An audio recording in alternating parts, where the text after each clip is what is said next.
Start करते हैं joint health and paralysis recovery के बारे में। जहाँ तक डेटाज की बात करेंगे, आप डेटाज में ऑलमोस्ट आप वुमेन एंड ओल्डर एज जो है उसको ज़्यादा एक तरीके से प्रॉब्लम रहती है जॉइंट्स की, और just because of their hormones की जो एस्ट्रोजन है उसका कहीं ना कहीं इससे डायरेक्टली इनडायरेक्टली लिंक है। सो वुमेन्स को ज़्यादा ये प्रॉब्लम रहती है, और ओल्डर एज में तो ऑलमोस्ट 4 टाइम आपके पुअर बोन्स जॉइंट्स हेल्थ की प्रॉब्लम आती है, यानी कि 4x हमारी जो कैपेसिटी है, चाहे जो चाहे वो ज्वाइंट्स की हो या हमारी बोन्स की मिनरल्स की डेंसिटी हो, वो 4x वो डाउन होना स्टार्ट हो जाती है। सो यहाँ पे यदि आप देखेंगे स्टैटिक्स WHO की 30% जो पोस्ट मेनोपॉजल वुमेन्स हैं, इस यहाँ पे मतलब जनरल भाषा में बात करें तो 40 साल के आसपास जो पीरियड साइकिल नॉर्मली इरेगुलर हो जाना या फर्टिलिटी जो एज है उससे आगे जाना, उसको पोस्ट मेनोपॉजल स्टेज बोलते हैं। तो वहाँ पे ऑस्टियोपोरोसिस के जो चांसेस हैं, ऑलमोस्ट 30% वुमेन को ऑस्टियोपोरोसिस हो जाता है। ऑस्टियोपोरोसिस का मतलब है आपकी हड्डियों से कैल्शियम मिनरल्स का वापस निकल जाना और वो खाली हो जाना, यानी कि pores.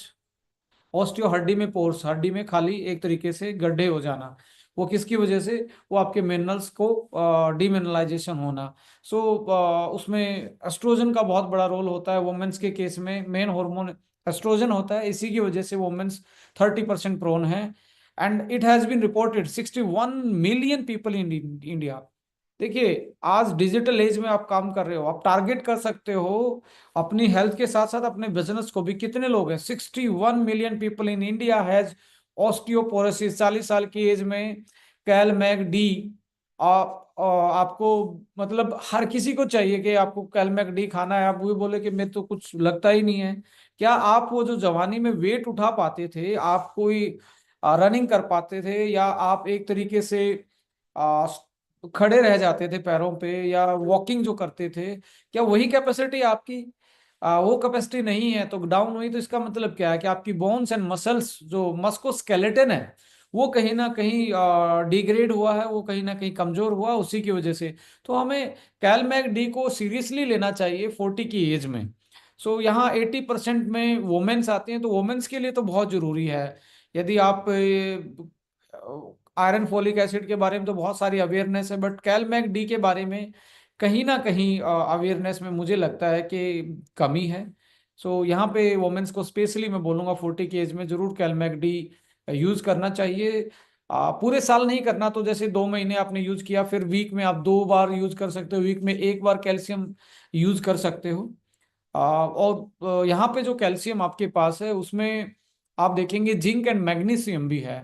Cal mag D, calcium magnesium and vitamin D, और साथ में जिंक और मैग्नीज भी डला है। तो बोन्स को रीमिनरलाइज करना, जो पोर्स हैं, जो जो अंदर पोर्स हुए हैं, उन गड्ढों को वापस से भरने के लिए आपको रीमिनरलाइजेशन चाहिए। और जो ये आपकी कैल मैग डी की टैबलेट है, ये इसको रीमिनरलाइजेशन में हेल्प करती है। बट इसको जब आप लेते हैं तो आपको खाने के जो लाइक, यदि आप इसको मिल्क के साथ ले सकते हो तो that is the better combination basically. And खाने के 1 घंटे के बाद आप यूज करेंगे तो that is the best way. इस केस में आप जब कैलमैक डी स्टार्ट करते हैं तो यहाँ पे बेसिकली देखा गया है कि कुछ लोगों को कॉन्स्टिपेशन की शिकायत हो सकती है कैल्शियम से। वो हो जाती है नेचुरली, किसी की बॉडी कैसे रिस्पॉन्ड करती है कैल्शियम सप्लीमेंट को। ऐसे केस में एक तो आप कैल्शियम के टाइम पे पानी ज्यादा पिएंगे। कैल्शियम के 1 घंटा पहले और 3 घंटे तक चाय और कॉफी का इस्तेमाल नहीं करेंगे, बिकॉज चाय और कॉफी में आप देखेंगे बहुत सारे एंटी न्यूट्रिशनल फैक्टर होते हैं। वो कैल्शियम को बाउंड कर सकते हैं और पथरी में, यानी कि स्टोन फॉर्मेशन में हेल्प, स्टोन फॉर्मेशन में आपकी मतलब एक तरीके से स्टोन बनना स्टार्ट हो सकता है। तो थोड़ा सा आप जिसमें लाइक स्पेशली टी और कॉफी की मैं बात कर रहा हूँ, अवॉइड करना चाहिए आपको। मिल्क के साथ इसको ऐड ऑन कर सकते हैं।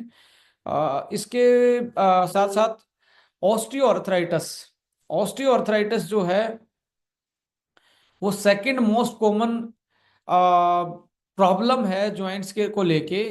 और उसके इंडिया में 22 से 39%, यानी कि 22 से लगभग 40% लोगों में इसका प्रिविलेंस है। यानी कि ये कहीं ना कहीं कुछ लोग इससे सफर कर रहे हैं और कुछ ना कुछ लोग इसमें एड ऑन होने वाले हैं। सो 22 से 40% की मैं बात कर रहा हूँ। सो यहाँ पे डिफरेंशिएट क्रिएट होता है कि आप ऑस्टियोआर्थराइटिस आपके लिए एक तरीके से अलार्मिंग कंडीशन पे है। अलार्मिंग कंडीशन पे है तो आप थोड़ा सा ध्यान रखिए अपना। और जॉइंट्स की जो स्टिफनेस है वो आपकी इस एज में आके बहुत ज्यादा बढ़ जाती है 30 के बाद। और सर्दियों में तो और ज्यादा ये एक तरीके से प्रॉब्लम बढ़ा सकता है आपकी। तो द बेस्ट टाइम कि आप ओमेगा कैल्शियम, यदि आपको प्रॉब्लम भी नहीं है और आप 35 के हैं, तो ओमेगा और कैल्शियम का that is best combination. And SBTC juice आप इसमें एड ऑन कर सकते हो for the joint health basically. And इसके साथ साथ आप देखेंगे 23.4 मिलियन इंडिविजुअल ऑर्थो आर्थराइटिस 1990 1990 में 23 मिलियन से 24 मिलियन के आसपास लोगों को था।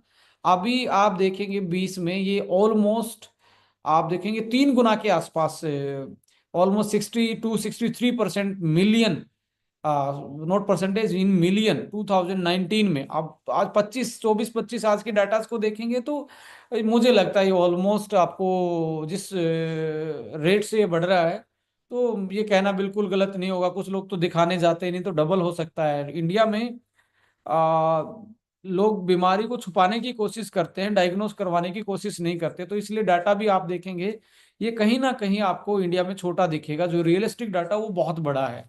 सो आ, अब बात आते हैं ऐसा क्यों हो रहा है। किसी को अर्थराइटिस है, किसी को फैटी लीवर है, किसी को लाइक कैंसर की प्रॉब्लम आ रही है, किसी को कुछ आ रहा है। तो यहाँ पे एक सबसे बड़ी चीज जो है उसको बोलते हैं इन्फ्लामेशन। हेलो, इन्फ्लामेशन इसका नाम है। और इन्फ्लामेशन को आप यदि देखेंगे आयुर्वेद और नेचुरोपैथी में देखेंगे तो आपके वात पित्त कफ सीधा डिसबैलेंस होता है इसमें, यानी कि उसका अनबैलेंस होना। इन्फ्लामेशन क्या होती है और इसके कारण इससे क्या दिक्कत आती है, यदि इसको आप मदर ऑफ जो डीजनरेटिव मेटाबॉलिक डिसऑर्डर्स हैं बोलें, तो बिल्कुल इसमें कोई शक वाली बात नहीं है। आप इस ये जननी है मैक्सिमम आज जो बीमारी हमारे सामने है। Inflammation is the journey. आप इसके पीछे जिस भी बीमारी के पीछे ITIS आप नोट कीजिए, ITIS ITIS लगा हुआ है, तो इसका मतलब है कि आपकी जो बीमारी है वो इन्फ्लामेशन से बीमारी है। जैसे arthritis, ITIS, right. So maximum hepatitis, ITIS। बहुत सारी बीमारियों में ITIS लगा मिलेगा। उसका एक ही मतलब है, मेन कोज है बॉडी में इन्फ्लामेशन। सो ये मदर है आज की जो बीमारियां हैं उनका। और कॉमन इन्फ्लामेटरी डिसऑर्डर देखेंगे जो इन्फ्लामेशन से ही होते हैं बॉडी में, रोमेटाइड अर्थराइटिस, सोराइसिस, आपका पेट में जो प्रॉब्लम है आपके लोड्स ऑफ लाइक बाउल्स की प्रॉब्लम्स हैं आपके, क्रोन डिजीज इसको बोलते हैं, GI ट्रैक की जो डिजीज है, अस्थमा है, COPD है जो लंग्स की बीमारी है, टाइप 2 डायबिटीज है, अल्जाइमर, हार्ट डिजीज है, कार्डियोवास्कुलर डिजीज है, हाई ब्लड प्रेशर है, बहुत सारी कैंसर हैं जो इन्फ्लामेशन से ही होती हैं। ये तो मैंने आपको कुछ लिस्ट दी है, इतनी ज्यादा बीमारियां हैं जो इन्फ्लामेशन ही उसके पीछे मेन रीजन है। जैसे ऑस्टियोआर्थराइटिस की भी बात करेंगे तो रोमेटाइड अर्थराइटिस की बात करेंगे तो रोमेटाइड अर्थराइटिस में यहाँ पे फीमेल में ये कम है एज कंपेयर टू, यानी कि रेशो क्या है, 2 फीमेल और 3 आदमियों को, इस रेशो से ये होता है। यानी कि male are more prone to the rheumatoid arthritis. इस और ये ऑटोइम्यून डिसऑर्डर बोला जाता है। और इसके पीछे ये आप देख रहे हैं ITS लगा हुआ है। ITS का मतलब यही है कि ये इन्फ्लामेटरी बीमारी है। सो सोराइसिस आज के टाइम पे आप देखेंगे स्किन की कितनी प्रॉब्लम बढ़ती जा रही हैं। अस्थमा, लंग्स की प्रॉब्लम, और सर्दियों में, और आप दिवाली के आसपास तो आपको पता ही है, मेट्रो सिटीज में जो एक तरीके से पोल्यूशन है, पोल्यूटेंट है एयर में, वो बहुत बढ़ जाते हैं, एयर क्वालिटी इंडेक्स बहुत बैड लेवल से गिर जाता है। सो हार्ट की बीमारी सर्दियों में ज्यादा, हाई ब्लड प्रेशर, आज ब्लड प्रेशर की बहुत सारी केसेस आप देख रहे हैं। सो ये सारा रीजन क्या है, इन्फ्लामेशन का, तो हमें कंट्रोल करना चाहिए इन्फ्लामेशन को। आज आप देख रहे हैं कि हार्ट जैसे टेस्ट होता है, आप लिख सकते हैं अपने इन्फ्लामेशन को चेक करवाने के लिए। यदि आपको जॉइंट्स में प्रॉब्लम रहती है तो आप एक तो अपना लीवर का टेस्ट करवाएं। यदि SGOT SGPT आपका बढ़ा हुआ है, इसका मतलब है लीवर के लेवल पे इन्फ्लामेशन है। यदि एक आता है जॉइंट्स में RS फैक्टर, जो रूमेटाइड आर्थराइटिस फैक्टर है, और यूरिक एसिड, यदि जॉइंट्स का केस है तो ये आपको कोरिलेट करके देखने चाहिए। यदि इनके ये अनबैलेंस है तो इन्फ्लामेशन है बॉडी में कहीं ना कहीं।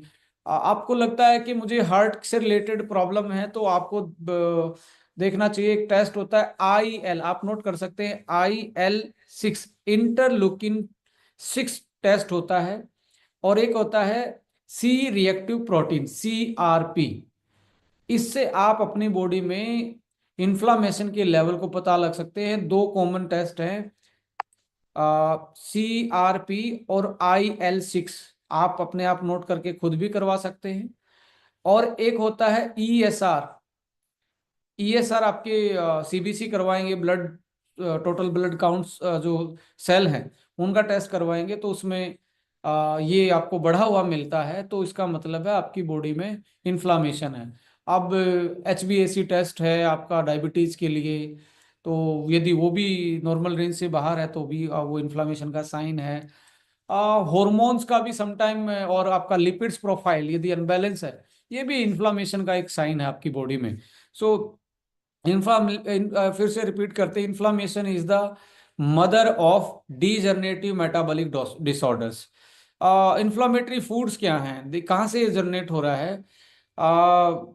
आप कॉमन इन्फ्लामेटरी फूड्स को देखेंगे, पिक्चर में भी देख सकते हैं, बहुत सारे प्रोसेस मीट होते हैं, बेकन, हॉट डॉग्स, बहुत सारे ऐसे नॉन क्या मैक्सिमम नॉन वेज में ओनली यदि फिश को छोड़ दिया जाए तो मैक्सिमम केसेस में इन्फ्लामेटरी होते हैं। जो हीम आयरन होता है, अब ये हीम आयरन का होता है, देखिए दोस्तों, जब भी हम किसी को अनफॉर्चुनेटली ब्लड की जरूरत पड़ जाए, तो ब्लड को लेने से पहले जो डोनर होता है और रिसीवर होता है, जिसको चाहिए और जो देने वाला है, उनका ब्लड का ग्रुप सेम नहीं होता, तो डिफ्यूजन नहीं किया जा सकता, उसको ब्लड नहीं दिया चढ़ाया जा सकता। रीजन क्या है? उनका जो एंटीबॉडी और एंटीजन है वो सेम नहीं है, तो वो रिएक्शन करके वो डेथ हो सकती है।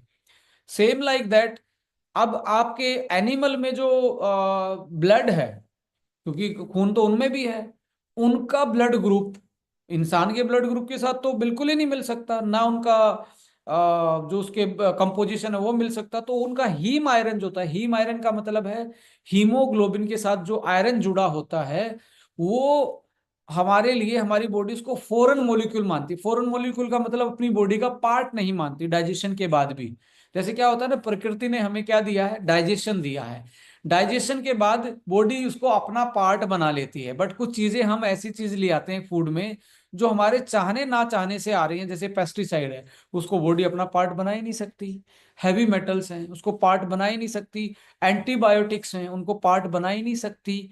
ऐसे ही जो नॉन वेज फूड है, उसमें जो प्रोटीन को तो डाइजेस्ट करके चलो अमीनो एसिड में तोड़ के उसको बॉडी अपने अपनी मसल में कन्वर्ट कर लेगी, बट हीमोग्लोबिन को कहाँ लेके जाएगी? हीमोग्लोबिन तो बिल्कुल डिफरेंट है, और उसका जो हीम आयरन है, हीम प्रोटीन और आयरन, ये आज देखेंगे आपको बहुत सारी कैंसर की बीमारियों का, बहुत सारी स्किन की बीमारियों का मेन कारण बनते हैं। नॉन वेज जो बेल्ट होती है उसमें कैंसर और स्किन के डिसऑर्डर आप देखेंगे इसमें बहुत ज्यादा होते हैं। और साथ में ज्वाइंट्स, ये तीन प्रॉब्लम मीट खाने से ज्यादा होती है। आई एम नॉट सेइंग कि आपको खाना आनी चाहिए या नहीं चाहिए, बट स्टडीज क्या बताती हैं, जो हीम आयरन है बेसिकली वो, जैसे हम किसी अपने ही भाई का ब्लड नहीं ले सकते, अपने ही माता पिता का ब्लड नहीं ले सकते, मदर फादर का, तो ऐसे ही हम एनिमल का तो ब्लड बिल्कुल ही नहीं ले सकते। तो उसका जो ब्लड का अंश है, कुछ भी रह जाता है जो हीम आयरन है, that is the main basically inflammatory substance, और उसके कारण कैंसर, जॉइंट्स की प्रॉब्लम, अर्थराइटस, रूमेटॉइड अर्थराइटस, और स्किन की बहुत सारी प्रॉब्लम हो सकती हैं। रिफाइंड ग्रेन्स हैं, जैसे वाइट ब्रेड है, वाइट राइस है जो पॉलिश राइस आता है, पास्ता है, ब्रेकफास्ट सीरियल्स जो चोकोस, कॉर्नफ्लेक्स, अब हम अपने बच्चे को कितना खुश होकर खिला रहे हैं ना, that is also inflammatory food my dear friends. आपके बच्चे की इम्यूनिटी कमजोर होनी स्टार्ट हो जाएगी यदि आप ब्रेकफास्ट में वही सीरियल खिला रहे हो जो कॉर्नफ्लेक्स की और या इस चीज में आ रहे हैं। और स्नैक्स जो फूड है, चिप्स हैं, कुकीज हैं, क्रैकर्स हैं, पेस्ट्रीज हैं, एक तो इसमें मैदा है, ऊपर से चीनी है। White sugar is the purest inflammatory food. लिख लीजिए, जो चीनी है, जो शुगर है, व्हाइट शुगर जो है, that is purest form of inflammatory food.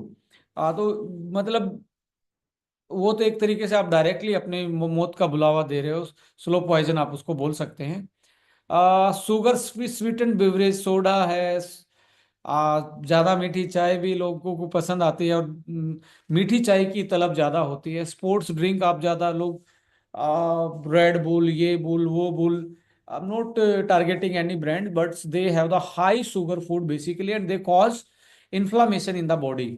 So fried food है, सच एज ए जो फ्राइड चिकन है, फ्राइज है, जो आप एक्स्ट्रा चीज बर्स्ट डलवाते हो, जो पिज्जा में आता है, बहुत सारी चीजों में आता है, वो भी इन्फ्लामेशन में करता है। मार्गराइन है, शॉर्टनिंग है, लार्ड है। ये जो मार्गराइन, शॉर्टनिंग और लार्ड जो होते हैं, ये भी फैट होते हैं, बटर की तरह ही होते हैं, बट ये एनिमल सोर्स से आते हैं। सो सर्टेन ऑयल्स जो आप प्रोसेस सीड्स और वेजिटेबल ऑयल ले रहे हैं, सोयाबीन, कॉर्न जैसा, मैं कहता हूँ छोड़ दीजिए यदि आपको लंबा जीना है और बीमारियों से जीना है। व्हाइट शुगर, मैदा और refined oil, they are very dangerous. And white white salt also, जो हाई सोडियम वाला है, जिसमें पोटासियम नहीं है। अल्कोहल एंड जो अल्कोहल का ओवर यूज है, वो भी लीवर की फंक्शनिंग और आपके मल्टीपल ऑर्गन्स की इंट्रैक्शन में बाधा डालता है, और इन्फ्लामेशन और ऑक्सीडेटिव स्ट्रेस को बढ़ाता है, लीवर से लेके बॉडी के लेवल पे। सो पिक्चर में भी देख पा रहे हैं। और जब भी आप किसी को सजेस्ट करें कोई भी प्रोडक्ट, तो ये थोड़ा सा ये स्क्रीनशॉट ले लीजिए कि ये फूड आप बंद कीजिए 2 से 3 महीने, जब तक आप ये प्रोडक्ट यूज करें उनको गाइड कीजिए, ज्यादा पानी पिलाइए, और उनको बोलो शुगर को अवॉइड कीजिए। कुछ केसेस में चाय को भी अवॉइड करना चाहिए, ज्यादा मीठी चाय को अवॉइड करना चाहिए। I am not saying green tea avoid करो, green tea is very good anti inflammatory food. So अभी इन्फ्लामेशन बढ़ाने वाले फूड हमने डिस्कस करे, और इन्फ्लामेशन से क्या हो रहा था कि जो बीमारियां बता रहा हूँ, मैक्सिमम बीमारियां आपकी इन्फ्लामेशन से होती हैं। कौन से खाने? ये वाले। और इसमें खाने के साथ साथ स्मोकिंग, टाइम पे ना सोना, और रात का और सुबह का खाया हुआ का गैप पूरा ना होने देना, ये कहीं ना कहीं और ज्यादा हमारी बॉडी में स्ट्रेस बढ़ाते हैं। स्ट्रेस के कारण इन्फ्लामेशन बढ़ता है। सो इन चीजों का जरूर ध्यान रखें। साफ पानी, साफ हवा, इन चीजों पे भी आप कंट्रोल करें। साफ हवा पे तो नहीं कर सकते, आप बाहर निकलना ही पड़ेगा, पर पानी जरूर आप मेटल कंटेनर में यूज कर सकते हैं, प्लास्टिक बोतल से अलावा, तो आपके लिए बहुत बेहतरीन होगा। और अदर केमिकल्स जो आ रहे हैं, पेस्टिसाइड्स, हैवी मेटल्स हैं, आपके टॉक्सिन्स आ रहे हैं, एंटीबायोटिक का ओवर यूज है, पेन किलर जो बिना प्रिस्क्राइब खाते रहते हैं, all are the very inflammatory to your body. अब एंटी इन्फ्लामेटरी की बात आती है तो ग्रीन वेजिटेबल, देखिए, प्लांट बेस जो भी प्लांट से आ रहा है वो सारे एंटी इन्फ्लामेटरी फूड होते हैं, बशर्ते उनको फ्राई नहीं किया गया हो, बशर्ते उसको प्रोसेस नहीं किया गया हो। प्लांट बेस्ड जितने भी हैं, जिसमें ग्रीन वेजीज हैं, सैलेड है, बेरीज वाली फैमिली बहुत अच्छी एंटी इन्फ्लामेटरी होती है। बेरीज के साथ नट्स हैं आपके रात को भीगे हुए, और होल ग्रेन जैसे मूंग, चना, स्प्राउट्स, नट्स हैं आपके बादाम, अखरोट, मूंगफली, flax seed, pumpkin seed. These are the powerful basically anti inflammatory food.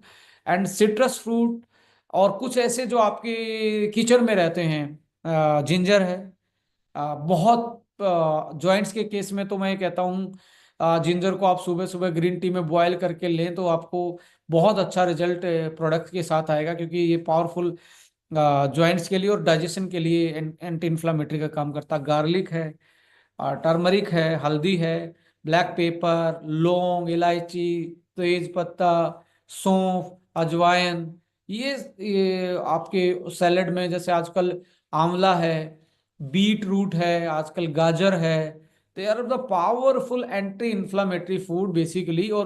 और हमें सीजन के हिसाब से इनको अपने सैलेड में, अपनी डाइट में इन्वॉल्व करना चाहिए, यदि हम उन बीमारियों से बचना चाहते हैं, या यदि ऑलरेडी हमारे को अंदर वो बीमारियां हैं, जॉइंट्स की हैं, हार्ट की हैं, लीवर की हैं, ब्रेन की हैं, डाइजेशन की हैं, तो उनकी मैनेजमेंट, उनको सही रखने के लिए हमें इन चीज़ों को इंक्लूड करना चाहिए।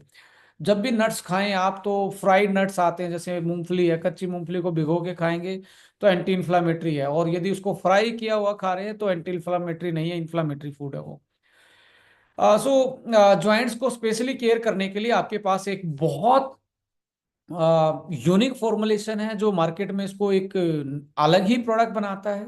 और स्क्रीन पे आप देख रहे हैं इसका नाम क्या है, ऑर्थोवन। और जितने हमारे लिसनर हैं, हमारे अभी पार्टिसिपेंट हैं जो पहली बार इसमें मीटिंग में आए हैं, तो उनके लिए तो एक जिसको जानना बहुत, एक मैं कह सकता हूँ इंटरेस्टिंग होगा, क्योंकि उन्होंने कुछ इंग्रेडिएंट का नाम सुना होगा, और वो एक ही कॉम्बो में देख के और उनका सोर्सिंग देख के वो बड़े एक्साइटेड होंगे। तो मैं बताना चाहता हूँ, इसका नाम ऑर्थोवन है, and this product is specially formulated, scientifically safe, जिसका कोई साइड इफेक्ट नहीं होता। यूएसएफडी इकोसर्ट जैसे एनवायरनमेंट में, ऐसे प्लांट में इसको बनाया गया है, जो आप ग्लोबल स्टैंडर्ड की क्वालिटी आप इसको मान सकते हो, और है भी ये। इसमें देखेंगे ऑर्थो वन में ऊपर आप देख रहे हैं anti inflammatory effect. Anti inflammatory के लिए इसमें क्या क्या डाला गया है, बोसवेलिया, जिसको हम सलाखी बोलते हैं, फिसिटिन एक ऐसा मॉलिक्यूल होता है माय डियर फ्रेंड, ये आपकी जॉइंट्स की एज को बढ़ा देता है, यानी कि जो आपका डीजनरेशन है, जो जल्दी से जॉइंट्स खराब हो रहे हैं उनको, उनकी लॉन्जेविटी बढ़ा देता है। जैसे हम बात कर रहे हैं ना एंटी एजिंग, तो ये एंटी एजिंग इफेक्ट में है, और ये स्ट्रॉबेरी में से निकाला जाता है। एपिजेनिन आपका बेसिकली, एपिजेनिन भी एक ऐसा एंटी एजिंग इंग्रेडिएंट है, जो कि जॉइंट्स को डीजनरेट होने से बचाता है। करक्यूमिन आप जानते हो, सदियों से हल्दी और काली मिर्च, ब्लैक पेपर में जो पाइपरिन होता है, वो बायोप्रिन के रूप में यहाँ पे डला हुआ है। अब स्ट्रेंथन की बात करेंगे, कॉन्ड्राइटल सल्फेट है, कोलाजन है, ओमेगा है, ये आपके जॉइंट्स को जो वीक पड़ते जा रहे हैं विद द एज या किसी बीमारी के कारण, उसको स्ट्रेंथन देते हैं। एंटीऑक्सीडेंट आपका एमएसएम है, फिसिटिन है, और बहुत सारी हर्ब्स इसमें डालेगी जो एंटीऑक्सीडेंट का काम करें। Mobility, flexibility, collagen, glucosamine, vitamin C, जो कैल्शियम भी है, मैग्नीशियम D3। आइए थोड़ा सा इसको देख लेते हैं। देखिए, अक्सर आपने देखा होगा, ग्लूकोसामाइन के बारे में सुना भी होगा, मार्केट में बहुत सारे अकेले ग्लूकोसामाइन आते हैं, बट इंजरी के केस में माय डियर फ्रेंड्स, मैं ग्लूकोसामाइन बहुत अच्छे से आपको इंजरी से हीलिंग में, जैसे स्पोर्ट्स के केस में इंजरी में आपको खाएंगे तो ग्लूकोसामाइन से अकेले से भी 60 से 80% रिकवरी हो जाती है।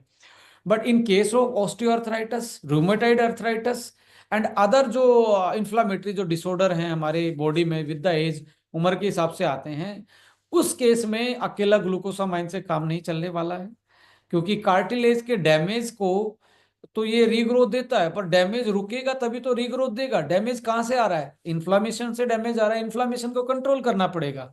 सो glucosamine, MSM, chondroitin sulphate, probiotic, vitamin C, magnesium glycinate, omega, curcumin, boswellia, collagen, vitamin D3, coral calcium. अब जो एंटी इन्फ्लामेटरी आप देख रहे हैं यहाँ पे, एंटी इन्फ्लामेटरी में और एंटी एजिंग भी बोल सकते हो, जिंजर है, एपिजेनिन है, फिस्टिटिन है, बायोप्रिन है, एंड करक्यूमिन भी है, जो कि अभी आपको स्लाइड में नहीं दिख रहा, बट इसमें करक्यूमिन भी ऊपर आपको जो देख पा रहे हैं, C3 डला हुआ है। अब ये C3 क्या है, ये पेटेंटेड है।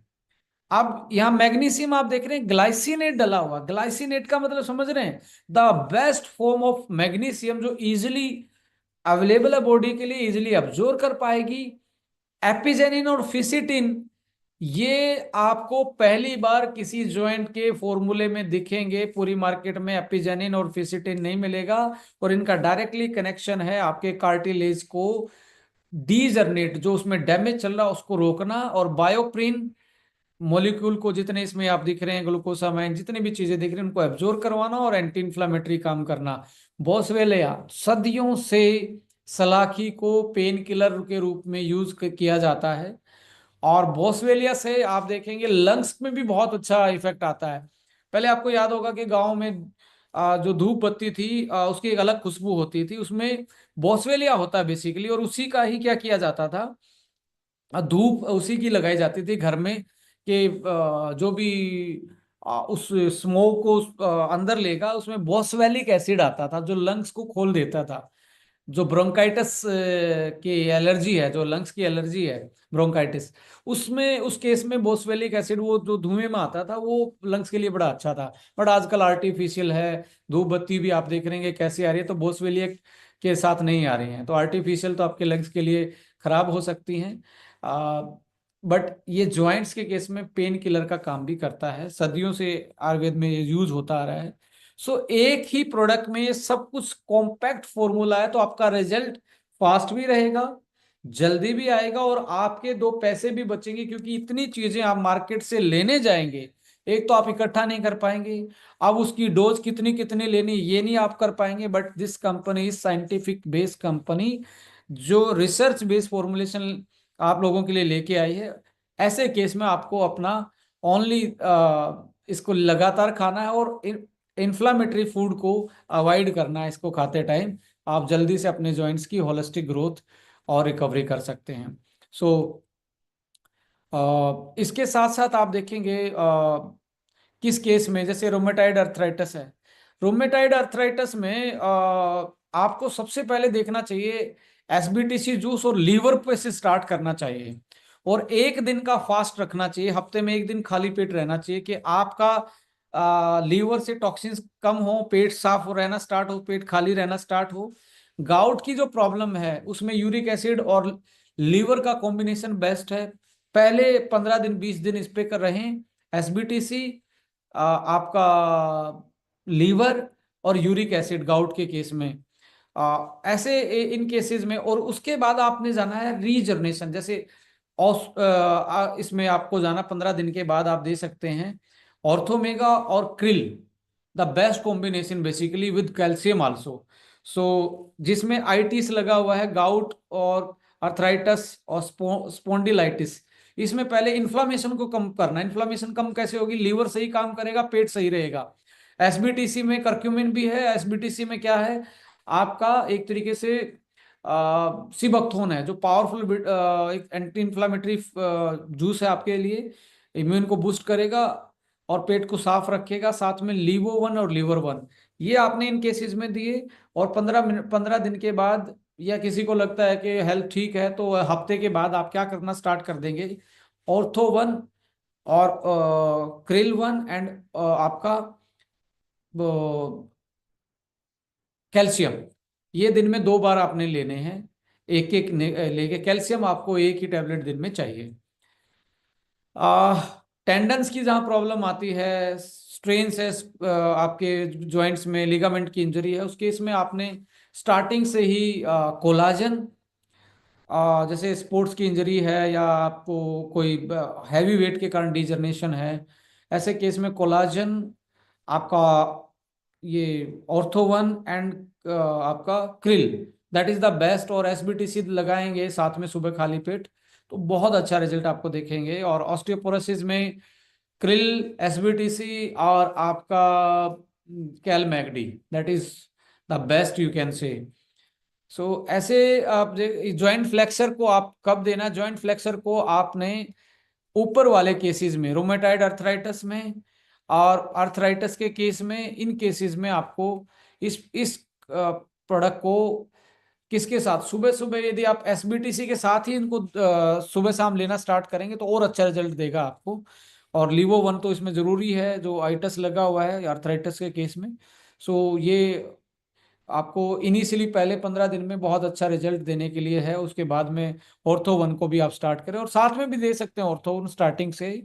But some time what happened कि जब तक डिटॉक्सिफिकेशन पूरा नहीं होगा तो रिकवरी फास्ट नहीं होगी, तो पहला हफ्ता जरूर डिटॉक्सिफिकेशन रखने की कोशिश करें, और उनको बोले हफ्ते में एक फास्ट जरूर करें जब इन्फ्लामेशन डिसऑर्डर हो आपकी बॉडी में, राइट।